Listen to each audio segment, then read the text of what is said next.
नाथ शेतीच्या नाथ बैलांच्या यूट्यूब चॅनलमध्ये स्वागत आहे सगळ्यांचं. बगाडाचं काम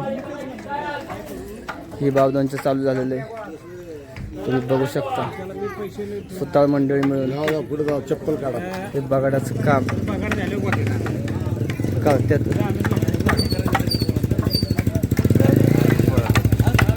कशाचं लाकूड आहे? ते साठ्याचं लाकूड आहे बघा. काय केलंय ही टाक्या सांगा? करळी कशाला वापरते ती? साठ्यासाठी. इकडे ही त्या दांड्या आहेत का ह्या? बघू त्या दांड्या आहेत ना बाबळीच्या? बघू शकता हे दांड्या आहेत बाबळीच्या. कशा पद्धतीने तयार केले आहेत बघू शकता तुम्ही. तिकडे काय ग्लास पाहिजे. ठीक आहे, 60ची लाकडं आहेत ही जुनं आहे का? ही नवं आणि ही जुनं.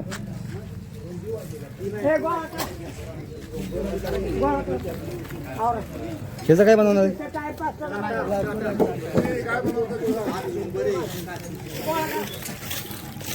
इकडे ही बघू शकता बाहुली, जुनी बाहुली ही. यंदा हीच वापरणार आहे का? यंदा हीच बाहुली वापरणार. इकडे शेवळ्या आहेत ह्या इकडे शेवळ्या आहेत.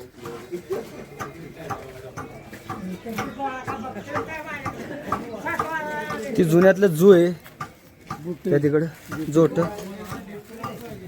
ह्याला बैल झोपली जातात. ही काय? ही बोट. त्या दांड्या बसत जाते त्याला.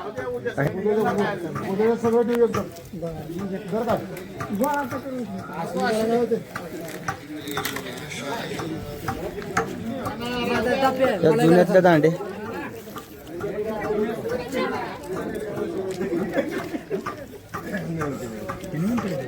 हा वाघ बघू शकता. वाघाचं लाकूड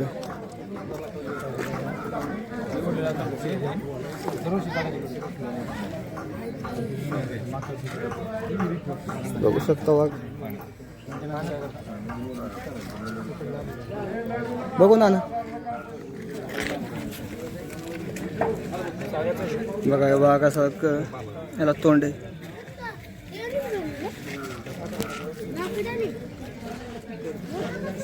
ही साठी जुन्यातली साठी ही. हा जुन्यातला काना.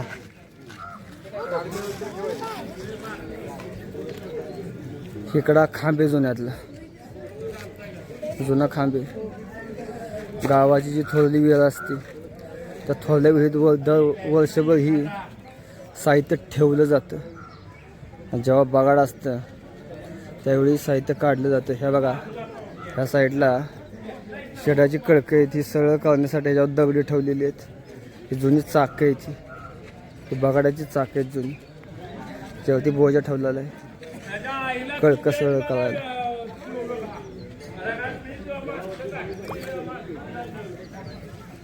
आठ मार्चला बगाड आहे. बगाडाची जोरदार तयारी चालू आहे. आपण देवळात जाऊ आता.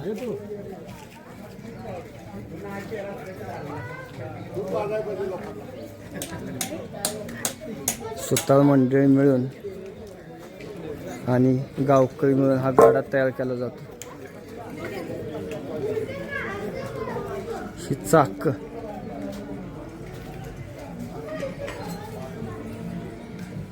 ह्या साईडला एक चाक आहे. 2 चाकं लावली जातात.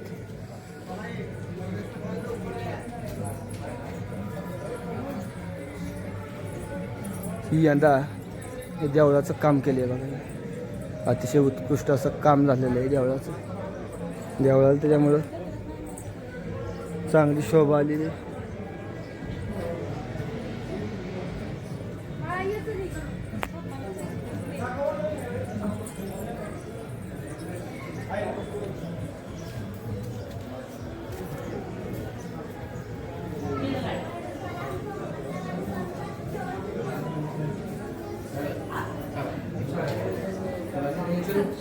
हे या वर्षीचे बगाड्याचे मानकरी आहेत विठ्ठल सोपान कदम. यांना बगाडाचा यंदा मान मिळालेला आहे. नमस्कार दादा.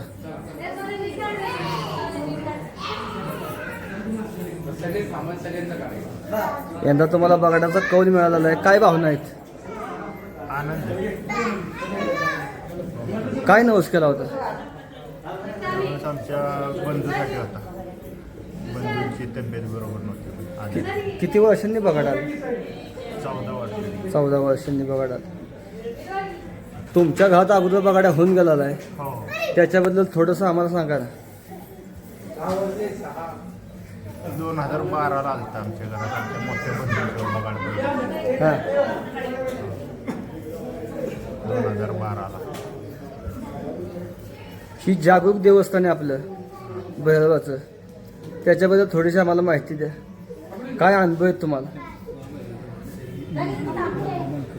अनुभव इथं जेवढी सेवा करेल एवढी कमीच आहे. जेवढी सेवा करेल एवढी ती तुम्हाला आनंदातच ठेवणार. म्हणजे तुमचं चांगलंच होणार आहे. हा चांगलं. जेवढे तुम्ही सेवा कर जेवढी सेवा करेल एवढं तेवढं तुमचं चांगलं होणार आहे. बरं, तुम्हाला शुभेच्छा बगाडासाठी. इथं गोमता कायम मारलं जातं. जी कोण येत असतात ती कशासाठी गोमता मारतात? ती सुरक्षितेसाठी. येतं आपण तर आतनं देवळात नाही.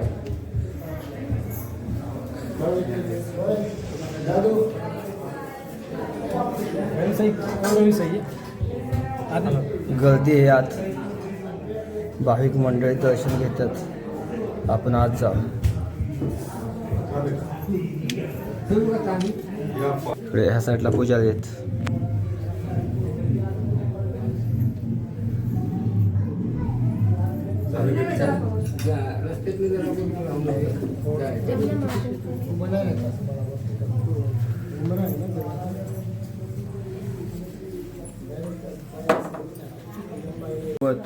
देवळाचे जे पुजारी आहेत ते आपल्याला ह्या देवस्थानाबद्दल, नाथ साहेबांबद्दल थोडीशी माहिती देतात. नमस्कार दादा. नमस्कार. तुमचं चॅनलवरती स्वागत आहे. तुमचं पहिल्यांदा नाव सांगा. माझं नाव शिवलिंग रघुनाथ क्षीरसागर. काळ भैरवनाथांचा पुजारी आहे. बरं, थोडी आम्हाला माहिती द्या. काळ भैरवनाथांच्या यात्रेला सुरुवात मायपौर्णिमे दिवशी होते. बरं. मायपौर्णिमे दिवशी सुरुवात झाल्यानंतर मायपौर्णिमे दिवशी ज्या बगाडाच्या शिराला लागणारी कळग आहेत बांबू ते आणले जातात. त्यानंतर बारस ह्या तिथीला, होळीच्या आधी 2 दिवस हां बारस ह्या तिथीला भैरवनाथांना आणि आई जोगेश्वरीला हळद लागते. हळद लागल्यानंतर पौर्णिमे दिवशी रात्री 12 वाजता काळ भैरवनाथांना काळ भैरवनाथांच्या रथाला जो बगाड्या निवडला जातो त्याचा प्रसाद या ठिकाणी लावला जातो. या गाभाऱ्याच्या ह्या गाताडीला गाताडीला त्या गाताडीला नाथांच्या समोर त्याचा प्रसाद लावला जातो. बरं. आणि प्रसाद लावल्यानंतर हां ही एका गाताडी बगाड्याच्या एका नवस्काराच्या नावचे 5 गव असे चिटकवलेले असतात. त्यातले 2 उजवे आणि 3 डावे. बरं. 2 मधला जो गव असतो तो काय नाहीये, तो डाव्यातच आहे. 3रा डाव्यातच आहे. बरं, म्हणजे 3रा, 4था, 5वा डावा आणि पहिले 2 आहेत तो उजवा प्रसाद आहे. पहिल्या 2 मधला कुठलाही प्रसाद पडला हां तरी तो बगाड्या, मग तो कुठल्याही जाती धर्माचा असो, तो ह्या भैरवनाथांच्या रथाचा मानकरी होतो. बरं. होळी पौर्णिमे दिवशी तो मानकरी झाल्यानंतर धुलवडी या दिवशी जे रथासाठी लागणारी लाकडे बरं. ती लाकडं थोरल्या विहिरीमध्ये पाण्यात सोडलेली असतात. धुलवडी दिवशी ते बाहेर काढली जातात. त्यानंतर जे रथासाठी काय बाद झालेली लाकडे आहेत आणि नवी करायच्यात त्याचं काम इथं भैरवनाथ मंदिरापुढं होळी पौर्णिमे दिवशी 5 दिवस गावातील सुतार समाज हा बनवत असतो. त्यानंतर चतुर्थी दिवशी भैरवनाथांचा शाही विवाह सोहळा होतो. दुपारी 1:30 वाजता शाही विवाह सोहळा झाल्यानंतर चतुर्थी दिवशी भैरवनाथांच्या रथ बांधण्याचं काम चालू होतं. रात्री 9 वाजता पुन्हा भैरवनाथांचा शाही छबिना गावामध्ये निघतो. पंचमी या तिथीला भैरवनाथांचं जे रथ केलेला आहे बगाड, तो रथ हिथून सोनेश्वर या ठिकाणी मोकळा बैलांच्या साह्याने नेला जातो. येताना नेल्यानंतर तिथं सकाळी पंचमी दिवशी बगाड्याची आणि देवाची विधियुक्त पूजा होते. पूजा झाल्यानंतर तिथून तो बगाडाला टांगून गावापर्यंत आणला जातो. बैलांच्या साह्यानं ओढत आणला जातो. शेतीतनं आणतात, रस्त्यानं आणतात. इथे याला सर्वसाधारण 5-5:30 वाजतात. रथ इथं आल्यानंतर त्या रथाची आणि त्या बगाडाची सांगता होते.